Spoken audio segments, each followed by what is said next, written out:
Paper 73, The Garden of Eden.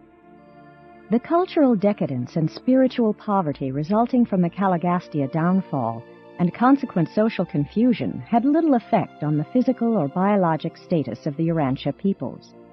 Organic evolution proceeded apace, quite regardless of the cultural and moral setback which so swiftly followed the disaffection of Caligastia and Dalagastia. And there came a time in the planetary history, almost 40,000 years ago, when the life carriers on duty took note that, from a purely biologic standpoint, the developmental progress of the Urantia races was nearing its apex. The Melchizedek receivers, concurring in this opinion, readily agreed to join the life carriers in a petition to the Most Highs of Edentia, asking that Urantia be inspected with a view to authorizing the dispatch of biologic uplifters, a material son and daughter. This request was addressed to the Most Highs of Edentia because they had exercised direct jurisdiction over many of Urantia's affairs ever since Caligastia's downfall and the temporary vacation of authority on Jerusalem. Tabamantia, sovereign supervisor of the series of decimal or experimental worlds, came to inspect the planet and, after his survey of racial progress, duly recommended that Urantia be granted material sons.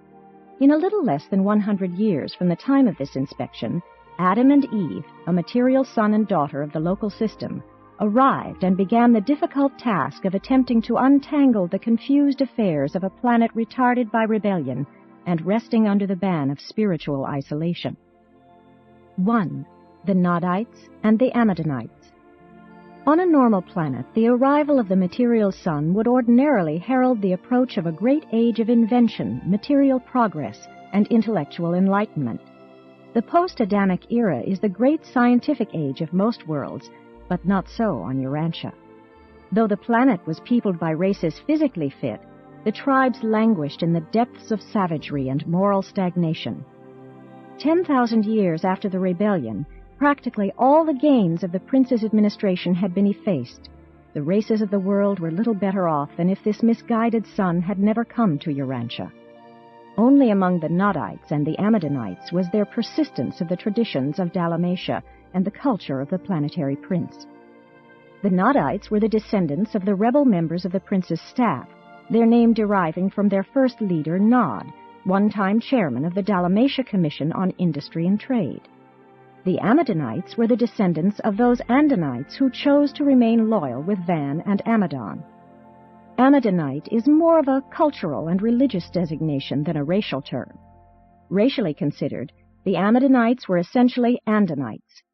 Nodite is both a cultural and racial term, for the Nodites themselves constituted the eighth race of Urantia. There existed a traditional enmity between the Nodites and the Amadonites. This feud was constantly coming to the surface whenever the offspring of these two groups would try to engage in some common enterprise. Even later, in the affairs of Eden, it was exceedingly difficult for them to work together in peace. Shortly after the destruction of Dalmatia, the followers of Nod became divided into three major groups. The central group remained in the immediate vicinity of their original home near the headwaters of the Persian Gulf. The eastern group migrated to the highland regions of Elam, just east of the Euphrates Valley. The western group was situated on the northeastern Syrian shores of the Mediterranean and in adjacent territory. These Nodites had freely mated with the Sangic races and had left behind an able progeny, and some of the descendants of the rebellious Dalmatians subsequently joined Van and his loyal followers in the lands north of Mesopotamia.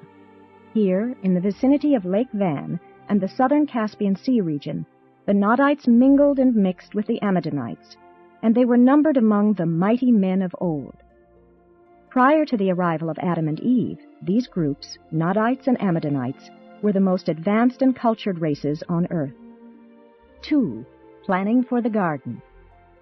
For almost 100 years prior to Tabamantia's inspection, Van and his associates from their highland headquarters of world ethics and culture had been preaching the advent of a promised Son of God, a racial uplifter, a teacher of truth, and the worthy successor of the traitorous Caligastia.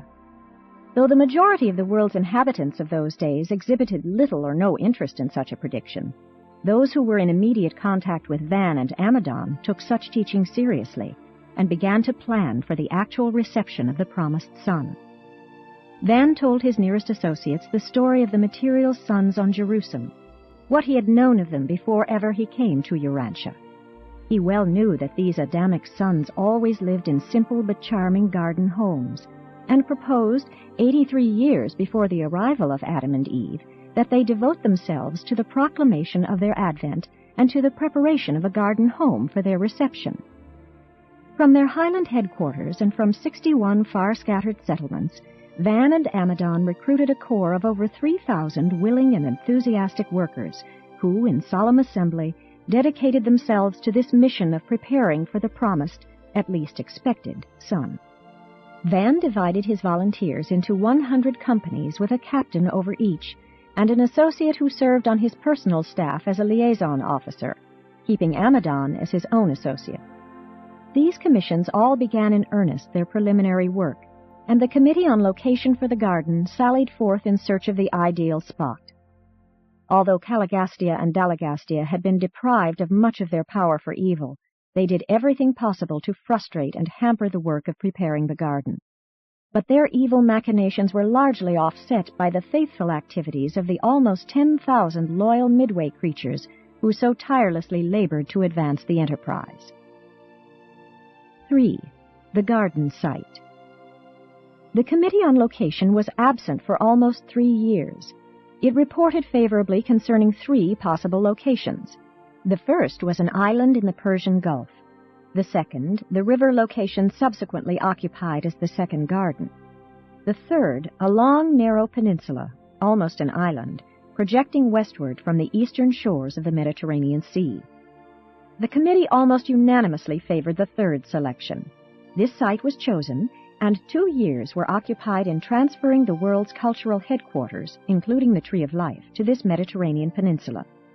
All but a single group of the peninsula dwellers peaceably vacated when Van and his company arrived. This Mediterranean peninsula had a salubrious climate and an equable temperature. This stabilized weather was due to the encircling mountains and to the fact that this area was virtually an island in an inland sea. While it rained copiously on the surrounding highlands, it seldom rained in Eden proper. But each night, from the extensive network of artificial irrigation channels, a mist would go up to refresh the vegetation of the garden. The coastline of this land mass was considerably elevated, and the neck connecting with the mainland was only 27 miles wide at the narrowest point. The great river that watered the garden came down from the higher lands of the peninsula and flowed east through the peninsular neck to the mainland, and thence across the lowlands of Mesopotamia to the sea beyond.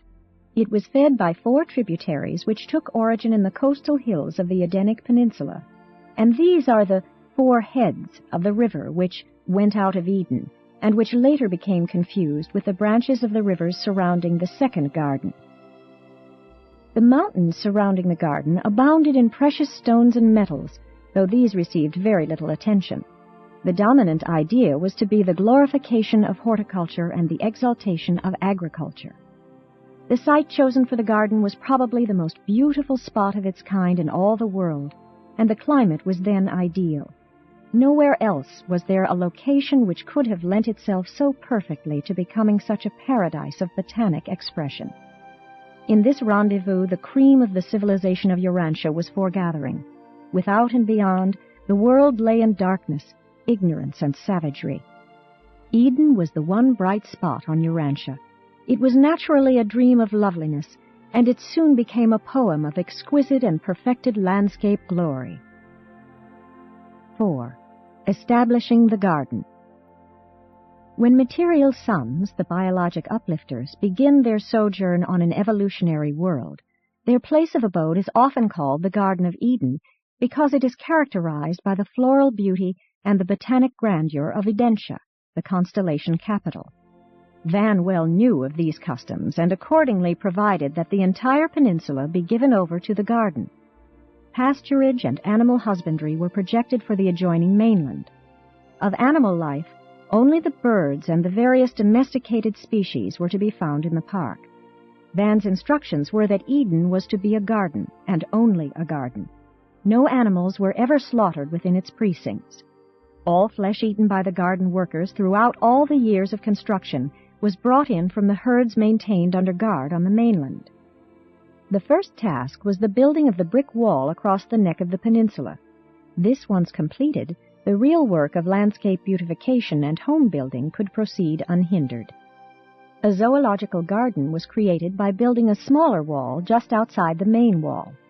The intervening space, occupied by all manner of wild beasts, served as an additional defense against hostile attacks. This menagerie was organized in 12 grand divisions, and walled paths led between these groups to the 12 gates of the garden, the river and its adjacent pastures occupying the central area. In the preparation of the garden, only volunteer laborers were employed. No hirelings were ever used. They cultivated the garden and tended their herds for support. Contributions of food were also received from nearby believers. And this great enterprise was carried through to completion in spite of the difficulties attendant upon the confused status of the world during these troublous times. But it was a cause for great disappointment when Van, not knowing how soon the expected son and daughter might come, suggested that the younger generation also be trained in the work of carrying on the enterprise in case their arrival should be delayed. This seemed like an admission of lack of faith on Van's part and made considerable trouble, caused many desertions. But Van went forward with his plan of preparedness, meantime filling the places of the deserters with younger volunteers. 5. The Garden Home. At the center of the Edenic Peninsula was the exquisite stone temple of the Universal Father, the sacred shrine of the garden. To the north, the administrative headquarters was established. To the south were built the homes for the workers and their families. To the west was provided the allotment of ground for the proposed schools of the educational system of the expected son, while in the east of Eden were built the domiciles intended for the promised son and his immediate offspring. The architectural plans for Eden provided homes and abundant land for 1 million human beings. At the time of Adam's arrival, though the garden was only 1/4 finished, it had thousands of miles of irrigation ditches and more than 12,000 miles of paved paths and roads. There were a trifle over 5,000 brick buildings in the various sectors, and the trees and plants were almost beyond number. 7 was the largest number of houses composing any one cluster in the park, and though the structures of the garden were simple, they were most artistic. The roads and paths were well built, and the landscaping was exquisite. The sanitary arrangements of the garden were far in advance of anything that had been attempted theretofore on Urantia. The drinking water of Eden was kept wholesome by the strict observance of the sanitary regulations designed to conserve its purity. During these early times, much trouble came about from neglect of these rules, but Van gradually impressed upon his associates the importance of allowing nothing to fall into the water supply of the garden. Before the later establishment of a sewage disposal system, the Edenites practiced the scrupulous burial of all waste or decomposing material. Amadon's inspectors made their rounds each day in search for possible causes of sickness. Urantians did not again awaken to the importance of the prevention of human diseases until the later times of the 19th and 20th centuries. Before the disruption of the Adamic regime, a covered brick conduit disposal system had been constructed, which ran beneath the walls and emptied into the River of Eden almost a mile beyond the outer or lesser wall of the garden. By the time of Adam's arrival, most of the plants of that section of the world were growing in Eden. Already had many of the fruits, cereals, and nuts been greatly improved. Many modern vegetables and cereals were first cultivated here, but scores of varieties of food plants were subsequently lost to the world. About 5% of the garden was under high artificial cultivation, 15% partially cultivated, the remainder being left in a more or less natural state pending the arrival of Adam, it being thought best to finish the park in accordance with his ideas. And so was the Garden of Eden made ready for the reception of the promised Adam and his consort. And this garden would have done honor to a world under perfected administration and normal control. Adam and Eve were well pleased with the general plan of Eden, though they made many changes in the furnishings of their own personal dwelling. Although the work of embellishment was hardly finished at the time of Adam's arrival, the place was already a gem of botanic beauty.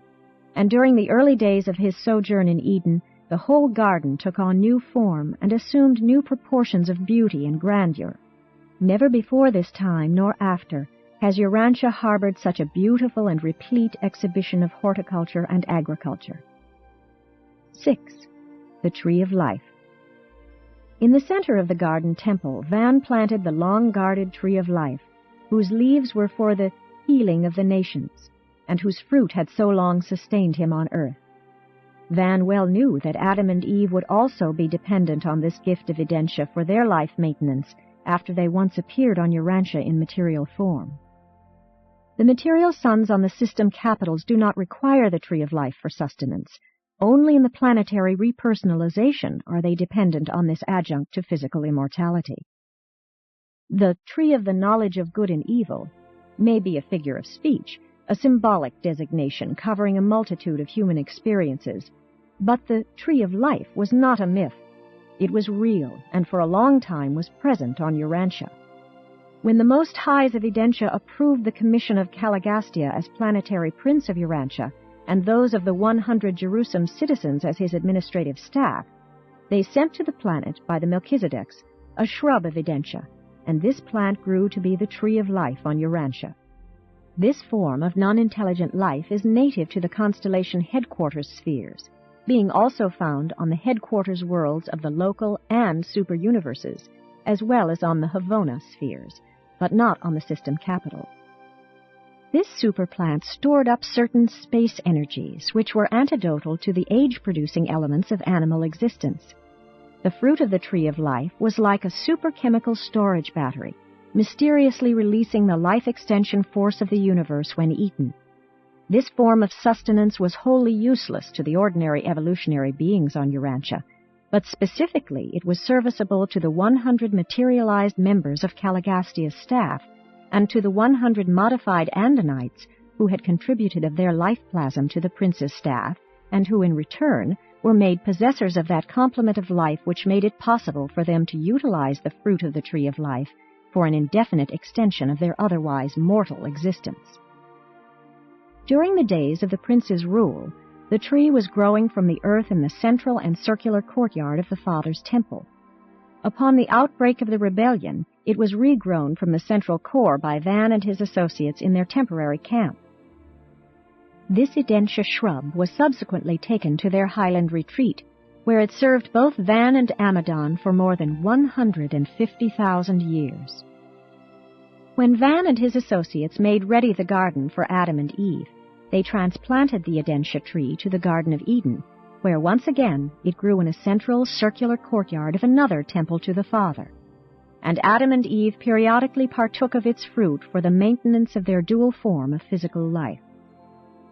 When the plans of the material sun went astray, Adam and his family were not permitted to carry the core of the tree away from the garden. When the Nodites invaded Eden, they were told that they would become as gods if they partook of the fruit of the tree. Much to their surprise, they found it unguarded. They ate freely of the fruit for years, but it did nothing for them. They were all material mortals of the realm. They lacked that endowment which acted as a complement to the fruit of the tree.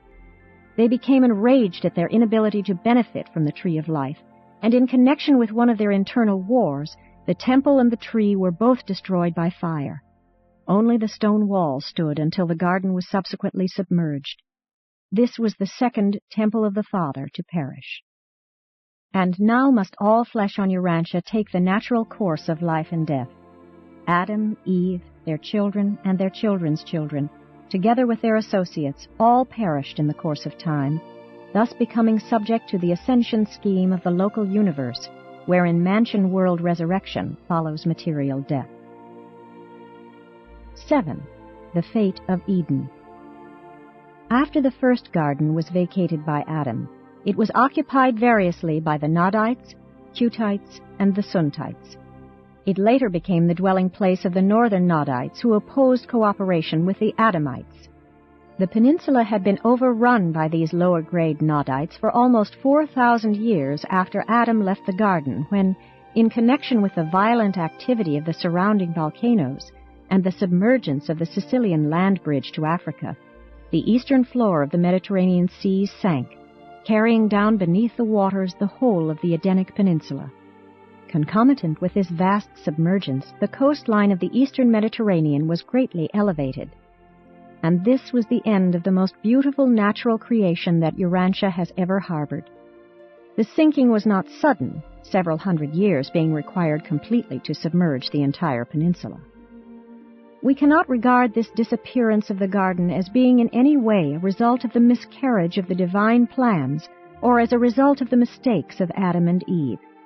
We do not regard the submergence of Eden as anything but a natural occurrence, but it does seem to us that the sinking of the garden was timed to occur at just about the date of the accumulation of the reserves of the violet race for undertaking the work of rehabilitating the world peoples. The Melchizedeks counseled Adam not to initiate the program of racial uplift and blending until his own family had numbered 500,000. It was never intended that the garden should be the permanent home of the Adamites. They were to become emissaries of a new life to all the world. They were to mobilize for unselfish bestowal upon the needy races of earth. The instructions given Adam by the Melchizedeks implied that he was to establish racial, continental, and divisional headquarters to be in charge of his immediate sons and daughters, while he and Eve were to divide their time among these various world capitals as advisors and coordinators of the worldwide ministry of biologic uplift, intellectual advancement, and moral rehabilitation. Presented by Salonia, the seraphic voice in the garden.